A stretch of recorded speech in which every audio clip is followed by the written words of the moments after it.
తొలికోడి కూయంగా తెల్లవారంగా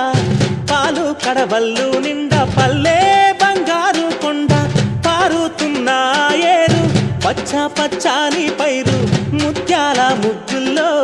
సిగ్గులొలికే పల్లె సంక్రాంతి సంబరాలు సూరమ్మో